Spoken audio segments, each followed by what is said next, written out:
My husband died, but I have to pretend he was a good man. Overcoming past risks is crucial to reclaim freedom and start a new life for myself and my children. My husband passed away 3 months ago. I was relieved because he abused me financially, mentally, and even physically. When I got pregnant, he convinced me to quit my job, saying that he would take care of me. After that, I could never buy anything without asking his permission. I couldn't even buy a cream without his approval, and he decided if I could or not. Even months ago, when I had a little money of my own, I had to ask him for permission to buy something. What was mine was his, and what was his. I stayed there because I still loved him initially, and I didn't have a place to go. I had too low self-esteem and let myself be stepped on. By the time I stopped loving him, he had already had his first affair. He made me believe that I was to blame for the affair because I didn't want to have sex for months after giving birth, which had left me torn and needing stitches.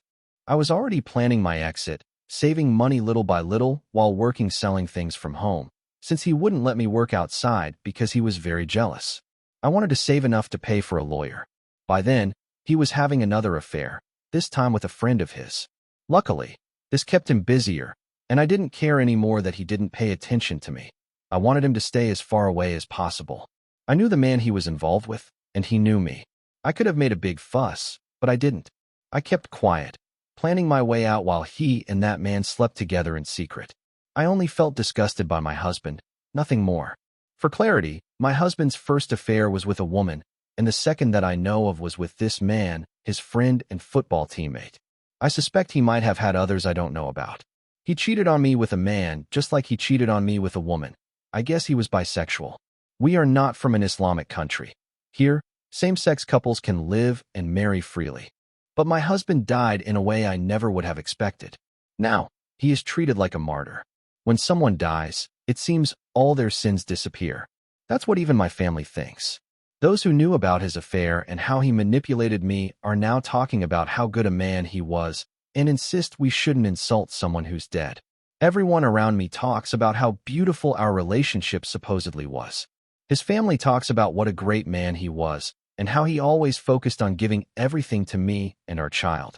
For privacy reasons, I prefer not to reveal the exact number of children. His affair partner even hugged me at the funeral, saying that my husband loved me. It took incredible control not to react to that. His friends told me what a great person he was. Everyone talks about how good he was and how he is now an angel in heaven. And I have to pretend to be sad. The day he died, I cried a lot, but not out of sadness. I cried with relief, and I felt free. It would have taken me too many years to save enough money to pay for lawyers with my little home business without him realizing I was keeping money secret. He would have fought to keep everything. He would have made my life hell. I know this because he had told me, so every time I tried to stand up for myself. But now, I have the house. I have everything. I receive monthly financial support for being a widow. I have my children entirely with me. I have started studying psychology. Everyone thinks I'm doing it to cope with my grief, but no, it is to overcome the abuse I suffered from him. It was really hard to pretend to be sad at the funeral, but I did it for my child. I did it because now everything is over, and I'm free. If I had made a fuss, my ex-mill would have done something so that I wouldn't keep anything. They were just like him. But now, in their eyes, I'm just a sad widow who needs help, the silly widow who didn't know anything. That perception is helping me to be free and have what I deserve. Sorry for any bad English. I used a translator for many parts. It's been several weeks since I last posted, and I didn't expect my post to end up in other places. Honestly, I had totally forgotten that I posted here. But a few days ago, the lover and friend of my ex-husband visited my house, saying that he found my post. I have started calling my deceased husband ex-husband. I don't want to be eternally tied to the idea that he is still my husband, even after death. Death did me the favor of separating us. I didn't expect him to find this, and it scared me a bit. But honestly, there's nothing I can do about it anymore if someone has posted it elsewhere without asking me first. One of my sons let him in when I hadn't heard the doorbell, so I had no choice but to let him in to avoid making a drama in front of my kids. I also wanted to know what he was going to say. Once we were alone, he told me that he knows I knew about him and my husband having an affair because of the post someone apparently sent to TikTok, although I never made any post on TikTok myself. He told me that my husband was not the best husband, but he was a great friend to everyone and a very hard-working man.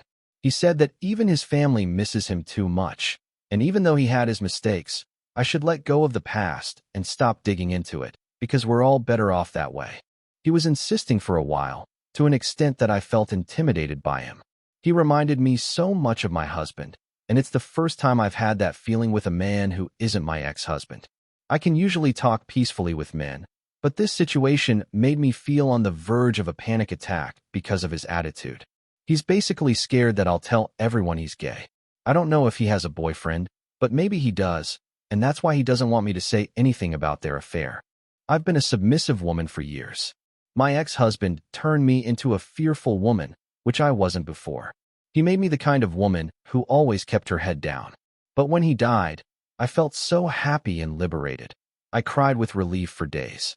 When this man came into my house to tell me what to do, it was like seeing my ex-husband again, giving me instructions about how to behave and what to do. This man, who knows very well that I was in an abusive relationship because he knew how my ex was and chose to sleep with him anyway, the man my husband made me cook for and serve as if I were just a maid, was in my house telling me that my ex was a good person and that I should shut my mouth. He was telling me what to do, and I just punched his face. To be honest, I wanted to slap him, but for some reason, I felt so angry that I hit him, and it felt like hitting my husband too. I don't regret it, and it felt good. I yelled at him and told him to leave, or I was going to tell everyone what happened. He ended up leaving the house and has been quiet since that day. My main plan was just to shut my mouth and let go of the past, but it's one thing to choose that myself, and a totally different thing for this man to come and try to impose on me what to do, as if I were a doll. Maybe my reaction wasn't the best, but I'm tired of people telling me to shut up. I never managed to say anything back to my husband, and that day, I felt that I somehow did. I haven't told anyone yet, nor do I plan to, but if he does something, I won't hesitate this time, whether it's making a TikTok or posting on Facebook talking about everything. Regarding the house, with the economic crisis, I am not sure that anyone can afford what a house like this is worth right now. For now, I have focused on finally being able to get a better job in the future. Then I hope to rent a different house and be able to rent out this house, which could be a really good way to have money. My other goal in the future is to buy a small piece of land, no matter how far away it is. I want to have something that is truly my own and my children's. My children don't miss their father too much, and I understand them. It has taken me a while to get them a child psychologist, but recently they started going to their sessions, and they are doing well. I also go to a psychologist. I think the best thing I've done is to start making excuses to my ex-mill and my own family for not seeing them as often as before. I've started the stage of cutting off contact little by little, making excuses with work or saying that we're not at home, although I still have to let my ex-mill come home from time to time. Yes, my children know they should not open the door to strangers, but they used to open the door to people they knew because my ex-husband always sent them to do it. I have begun to explain to them that they should not open the door to anyone without telling me first, and now I leave everything locked with a key. I think even my kids are happier when they see that my own mood is better. I doubt that many people are interested in this update, but thank you for the messages I received, although many do not understand that cultures and laws are different, and buying a house or moving to the other side of a country in a month is impossible for many. My elderly mom's new friend gives me a bad vibe, prompting me to uncover hidden motives and protect her from potential financial harm. I cannot for the life of me figure out why I feel like this, but all of my spidey senses are tingling about this woman. Here's a bit of the background. My elderly mom, who is 70, has been ill for quite some time and is on hospice. She was living in an independent living place where it was all elderly people in apartment-type units. She had been living there for about 6 or 7 months and made a few casual friends among the residents, but mostly kept to herself, or so I thought. A couple of weeks ago, my boys and I were visiting my mom. We live right down the street and visit often. A woman walked up to us with my mom. I extended my hand to introduce myself, but she dismissed the handshake and instead went in for a hug, saying, "Oh, I only do hugs for family, and we're pretty much family." Okay, that was a little weird coming from someone I've never met before and had never even heard mentioned, but I pretty much brushed it off, thinking to myself that she's probably just really lonely or something. I asked my mom about this new friend, and she just said that they met there at the facility and she's been a really good friend to her. Great. I love when my mom has friends. It's important to have friends. But this woman just keeps giving me weird vibes, and I can't pinpoint why. A few things seem odd to me. My mom is moving to a more traditional apartment complex this weekend. This new friend apparently liked the new apartment complex so much that she decided to move to the same place as well.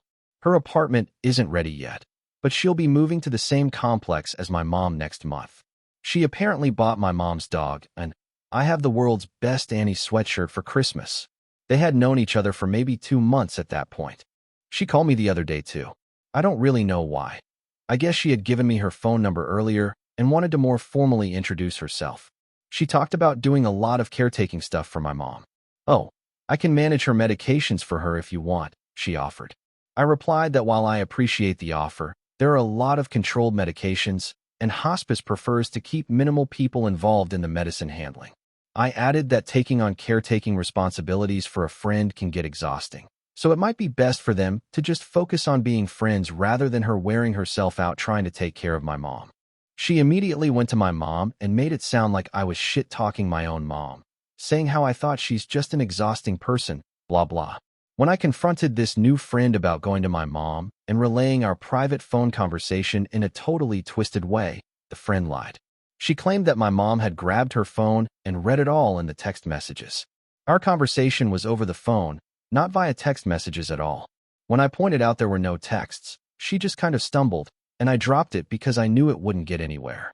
Every time I talk to my mom on the phone now, I hear this woman in the background telling her what to say or adding comments. None of it is outwardly worrisome, but it feels like I can't have any conversation with just my mom. I'm a very trusting person who generally tries to see the best in people, and this woman has not given me any concrete reasons to doubt her intentions. In fact, she has been very friendly and polite to me in all of our interactions. Nonetheless, I can't shake this feeling that there's something wrong here. I sat my mom down yesterday and had a conversation with her about my feelings towards this new friend. She didn't get defensive at all, but disagreed with me. She said that her new friend is just being kind and offering to help with stuff because she knows my mom is not the most organized of people and could use the help. I begged my mom to please be cautious, to take the friendship slow, and to keep it simply as a friendship, letting me, her actual family, handle the caretaking stuff. Despite no changes in medications, my mom has been more confused lately and comes across to me as if she's taken too much medication. However, I only give her 1 dose at a time, and the rest is locked up at all times, so it isn't that. But just to be safe, since she's been more confused lately, I took my mom's credit and debit cards so no one can take advantage of her financially. Reddit, please help me figure out what this woman would have to gain in coming between my mom and I if it isn't medication or money. I don't know how to do a background search or if it's legal for any random person to do that. I did look this new friend up on a couple of websites, and all I learned from that is that she has a lot of also known as names, but I can't find anything else. I'll pay for a background search if anyone has a recommendation for good ones. We're in California. Does any of this raise any red flags to anyone else? Or am I just being too overprotective of my mom? Oh, I almost forgot. I called one of my mom's oldest and closest friends the other day and asked her if she's met this new friend and, if so, what her impression was.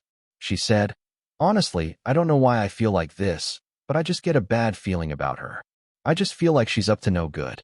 Hearing this made me feel better, confirming that I'm not the only one to pick up on something, but I don't know what, if anything, to do about it all.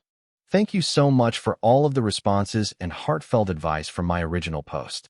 I'm so sorry to have been MIA for so long after I originally posted, but it's just been a lot. I needed to take a beat to take it all in and deal with the punches from real life that kept coming my way. Immediately after I posted last, I went to talk with my mom. I explained my concerns, and she agreed to the 2 cameras I put up in her apartment. On moving day, I was out of the apartment for a few minutes taking my kids back to my house. When I logged onto the camera app to test out the settings, I overheard my mom and the friend talking about me. Their conversation was not very nice and very much seemed like the friend was just teeing things up to come between my mom and me. My mom was playing right into it.